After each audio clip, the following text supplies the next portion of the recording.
안녕하세요. 네오젠 과학학원에서 중1, 2과학 담당하고 있는 박준서 강사입니다. 이번 영상에서는 대송중학교 2학년 2025학년도 2학기 기말고사 내신 분석 리포트 진행하도록 하겠습니다. 난이도를 보시면 제가 5점 만점에 3점으로 책정을 했는데요. 조금 더 디테일하게 말씀을 드리면 2.5점에서 3점 정도 되는 난이도의 시험이었다고 보시면 되겠습니다. 일단 특이사항으로 일단 먼저 말씀드릴 만한 건 대송중학교 같은 경우는 중간고사 때 과학을 보지 않은 학교임에도 불구하고 시험 범위가 5단원 동물과 에너지와 6단원 물질의 특성 두 단원만 출제가 되었습니다.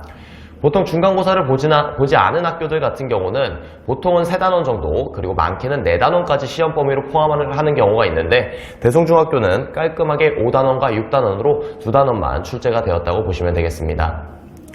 그리고 5단원과 6단원의 문제 난이도 차이가 조금 있었는데요. 비교적으로 5단원은 까다롭게 출제된 반면에 6단원은 굉장히 평이하게 출제가 되었다고 보시면 되겠습니다. 크게 심화된 문제는 없었으나 아무래도 시험 범위가 좁다 보니까 이제 특히 5단원 파트에서 그런 부분이 조금 도드라지는데 구석구석 모든 정보를 담아서 출제하겠다는 선생님의 의지가 느껴지는 시험이었습니다. 그래서 다양한 문제들을 풀어본 학생들이 조금 유리하게 시험을 치렀을 것이라고 생각을 하고 있고요. 바로 단원별 문항 분석으로 넘어가 보시면 3번 문제는 이제 전형적인 문제가 출제가 되었습니다. 아밀레이스 녹말 분해에 따른 이제 시약의 반응 여부에 대해서 묻는 문제가 출제가 되었는데요. 전형적인 문제긴 하나 이제 니은 선지를 보시면 온도에 따른 소화 요소의 활성도에 대해서 묻는 문제가 출제가 되었습니다. 이제 많이 나오는 선지는 아니다 보니까 이런 선지를 본 적 없는 학생들은 조금 낯설게 느껴질 만한 그런 문제였다고 보시면 되겠고요. 9번 문제 보시면 순환에서의 각 혈관의 구조와 특징에 대해서 묻는 문제가 출제가 되었습니다. 혈관별로 혈류 속도, 그리고 혈관벽의 두께, 판막 여부, 그리고 세포와의 물질 교환의 여부 등 모든 정보를 한 문제에 축약시켜서 출제가 됐다고 보시면 되겠고요. 12번 문제도 이 뉘앙스가 유지가 되는데요. 순환 경로를 표현하고 각 구조에서의 특징에 대해서 묻는 문제가 나왔습니다.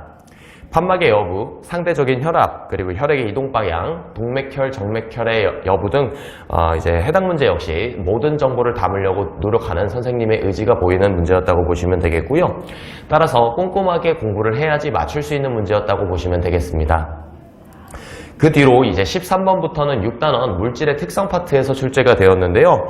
이 파트는 전체적으로 평이하게 출제가 되었고요. 기본적인 개념만 명확하게 숙지를 했더라도 쉽게 해결이 가능한 형태로 출제가 되었다고 보시면 되겠습니다. 그럼 이상으로 대송중학교 2학년 내신 분석 리포트 마치도록 하겠습니다. 감사합니다.